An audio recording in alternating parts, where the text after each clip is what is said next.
The king's 3 daughters wore out a brand new pair of shoes every single night. The king couldn't figure it out, so he made an announcement. Anyone who could uncover the truth would be richly rewarded. A shepherd overheard this and suddenly had an idea. He went to the palace and told the king he knew how to solve the mystery. The king agreed and sent him to guard the princess's room.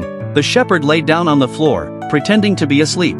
Before long, a witch flew in through the window. She pulled out a jar of magic ointment, and the 3 princesses rubbed it all over themselves.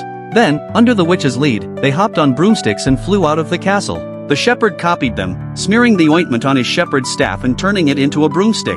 He flew right after them. The princesses came to a silver forest, where there was a well with 3 silver cups. Each princess drank from the well and rested. When they dozed off, the shepherd slipped in, pocketed the 3 silver cups, and broke off a silver branch. The snap woke up the youngest princess, but her sisters only laughed and teased her for being so jumpy. Next, they flew to a golden forest, drank from golden cups, and fell asleep by the well. The shepherd again took the cups and snapped off a golden branch. Then they went to a diamond forest and repeated the same thing, while the shepherd collected the diamond cups and another branch. Finally, they reached a strange door.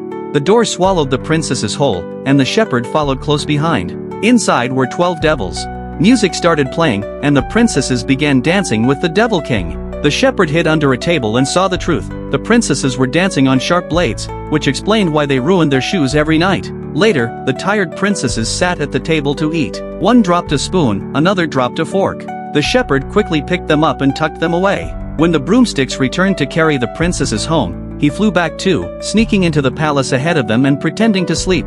The princesses peeked at him, saw him out cold, and finally went to bed at ease. The next day, the shepherd stood before the king and told him everything, showing all the proof he had collected. The king, furious at the deception, threw the 2 older sisters into prison and gave the youngest to the shepherd as his reward. From that day on, the princesses never wore out another pair of shoes.